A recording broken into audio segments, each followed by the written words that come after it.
nggak apa-apa. 2 kali berturut-turut jam 1 jam 2 pagi ya. Lu kasihan banget. Tadi dokter ya, tunggu. Lampu nggak ada nih lampu. Lampu lagi di lampu. Dok, kalau nggak di atas aja dulu. Dari sini boleh dong. Nggak apa? Aja ya. Naik Jangan naik. terlalu. Udah, ya. Oke, dokter hari ini. Apa yang mau Ketemu lagi kita. Sebelumnya nanti mau tanya dulu deh ya. Kalian yuk teman-teman wartawan di sini. Kalian ngeliatin nggak wajahnya Dokter takut, panik, depresi? Kelihatan nggak guys? Ayo. Jangan.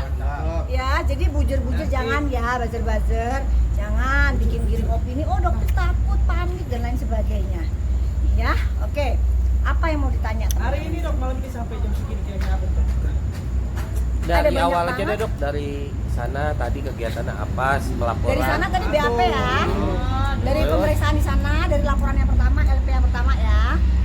Sekarang kita bikin Laporan baru. 2 LP. Jadi intinya seperti ini teman-teman. Jadi Boleh.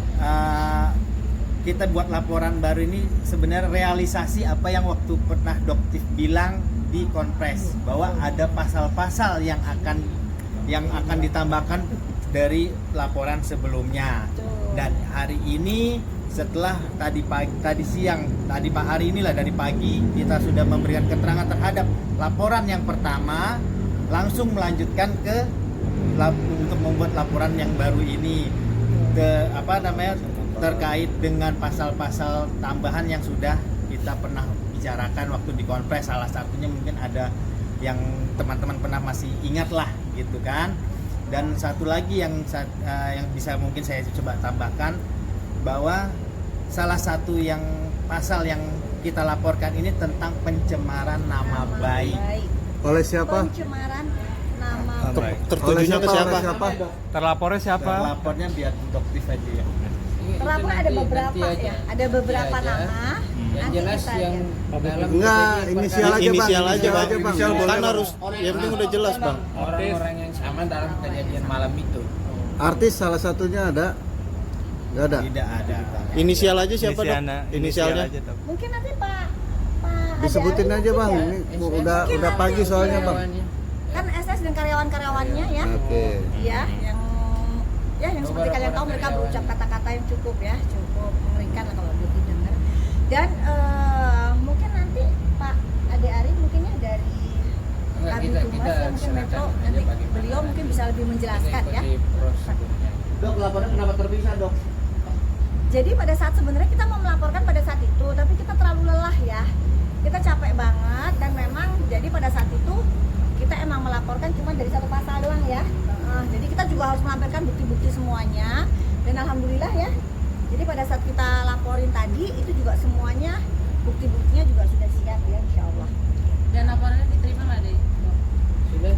Alhamdulillah saya Rabbil terima. alamin. Nomor LP-nya berapa bang? Boleh dikasih lihat bang?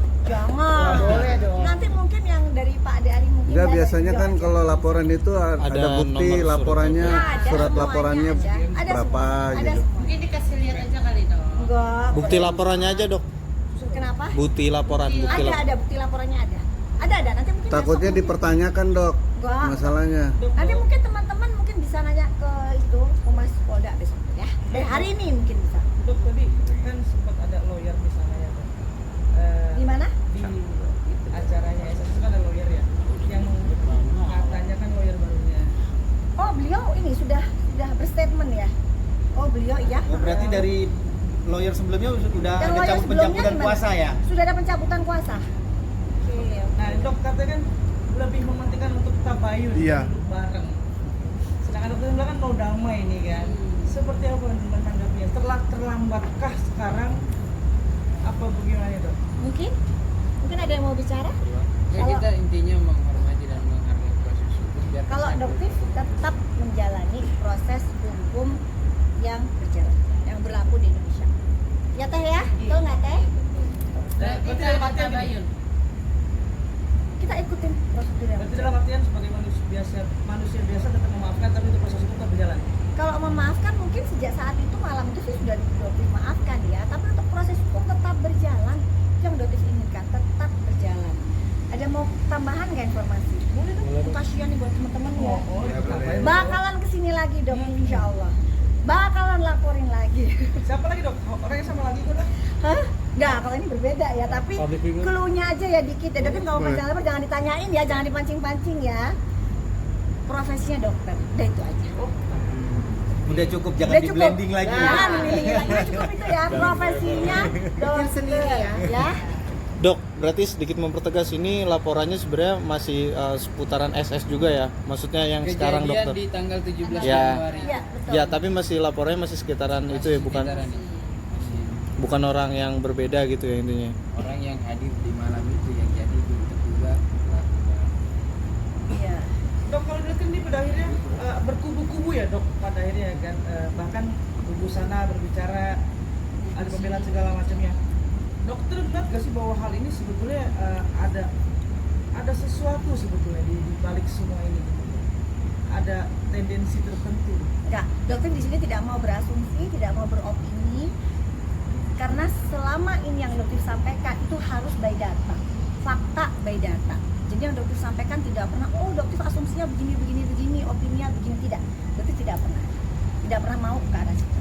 Berarti dalam artian dokter itu sebenarnya hanya ingin membuat dunia skincare sehat-sehat dan baik-baik. Dari awal misinya dokter seperti itu, ingin membuat kolam skincare di Indonesia, bisnis skincare di Indonesia menjadi biru lagi, gitu. Yang alhamdulillah sekarang sudah mulai membiru, Dan tidak akan pernah berhenti ya dok. akan tetap terus.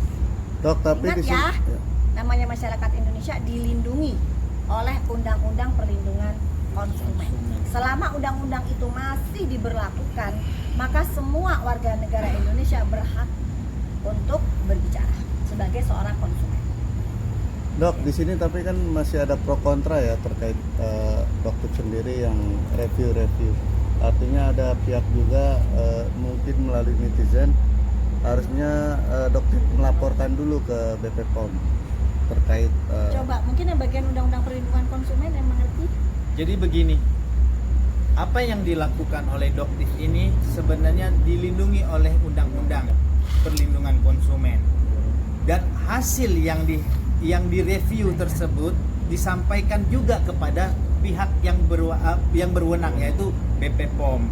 Dan di situ apapun yang dihasilkan dari hasil review itu sebenarnya tidak ada yang salah, tidak ada yang melanggar aturan, dan pihak BP POM sendiri juga tidak mempermasalahkan sebenarnya bahwa ini suatu bentuk pengawasan dari masyarakat terhadap produk obat atau makanan yang beredar di masyarakat, apalagi mengandung atau mempunyai kandungan bahan kimia yang bisa merusak kesehatan para pemakainya, konsumen. Nah, untuk itu apa yang dilakukan oleh Doktif ini sama sekali tidak ada bertentangan dengan undang-undang satupun, dan juga aturan BPOM tidak ada sama sekali yang menyebutkan bahwa setiap orang tidak boleh melakukan review. Itu aja dari saya. Apalagi Doktif menyertakan hasil data lab, ya. berarti pihak BP POM sendiri terlihat terkesan lambat atau gimana sehingga akhirnya Doktif Doktif tidak mau melakukan berkomentar soal itu, tapi hal itu. yang jelas yang Doktif rasakan di kepemimpinan Prof Taruna yang 3 bulan ini itu cepet banget. Ya, jadi Doktif tidak mau membandingkan dengan yang dulu ya, tapi yang sekarang yang Doktif lihat itu beda banget. Yang di 3 bulan dan 4 bulan ini. Jadi setiap kita ada laporan itu langsung ditindaklanjuti. Jadi nggak lama. Sanksinya sendiri buat mereka apa dari BP POM? Sudah adakah? Mungkin nanti Badan POM ya, kalau Doktif kan tidak, Itu mungkin masuk ke bukan ranahnya Doktif untuk tahu. kewenangan BPOM. Dok, tapi ini kan terkait skincare ini kan melalui pabrik ya, pembuatannya ya. Betul. Nah, apakah pabrik itu yang patut juga dipersalahkan karena kan hanya bagi pemilik skincare itu kan hanya membuat sebuah kayak semacam ramuan aja gitu. Nah, mungkin nanti juga itulah yang menjadi kewenangan Badan POM untuk menyelidiki. Gitu. Jadi Doktif di sini tidak mau berasumsi atau beropini karena ada badan, lembaga, instansi negara yang memang memiliki wewenang untuk melakukan itu. Di sini Doktif hanya menyampaikan hasil data lab dari produk yang Doktif beli sendiri, Doktif uji sendiri, dan Doktif sampaikan itu. Hanya itu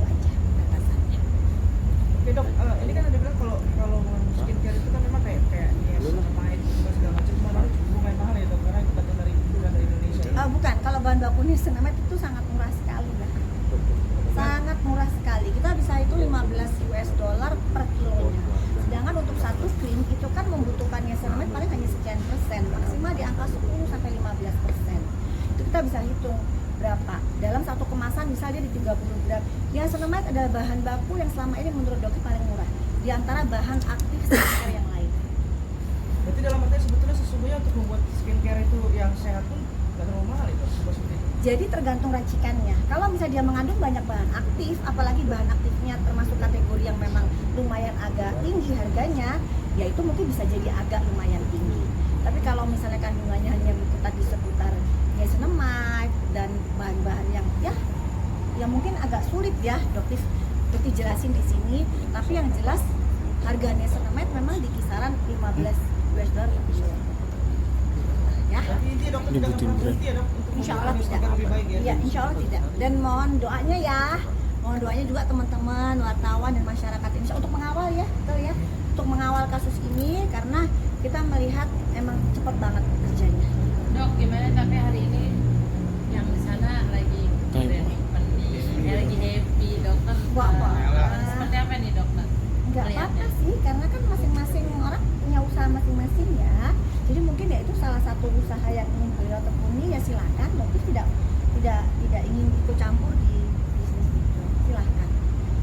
Cuman mungkin ya kalau reseller, distributor yang merasa dirugikan mungkin kan lebih mudah ya untuk melakukan komplain karena kan tempatnya udah ada, mungkin kan di situ. Ya, oke guys ya. Maaf kalau salah-salah ya. Maaf. Masalah yang apa ya? Kalau masalah dengan Mbak DP, Doktif sudah nggak mau bahas lagi kan sudah ada di akunnya Doktif ya. Sudah Doktif bahas, sudah cukup Doktif jelasin dan Doktif nggak mau lagi membahas tentang Mbak DP lagi. Ya, dan yang jelas yang tadi Doktif rasakan pada saat Doktif di mana ini? Pada saat tadi itu sebelumnya? Di Krimum. Iya, di Krimum ya tadi ya melakukan BAP. Itu Doktif juga tidak ada masalah pada saat menggunakan topeng. Jadi untuk Karen Delano ya, jadi bahkan kepolisian pun tidak melarang Doktif menggunakan topeng pada saat pemeriksaan. Jadi di sini adalah kebebasan berekspresi dari seluruh warga negara Indonesia, ya. Jadi tidak ada juga ya Mas Karen Delano, Mas kan ya panggilannya ya, Mas Karen Delano untuk menanyakan kenapa tidak bisa lepas topeng, kenapa itu adalah hak asasi dan itu adalah kebebasan berekspresi yang dilindungi juga oleh hukum di negara Indonesia. Ya, oke ya. Dan sebelum saya mohon maaf kalau ada salah-salah kata dan kami semua ya, dan teman-teman harus pulang jam segini ya. Udah, terima kasih.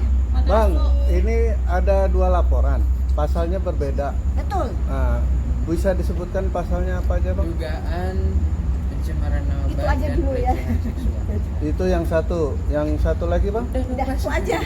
Udah. Kan Jadi ada memang 2, Pak. nanti mungkin ya, Dua kami pasal kumas itu aja. pasalnya yang berbeda kan? Ya, oke. Oke ya, makasih.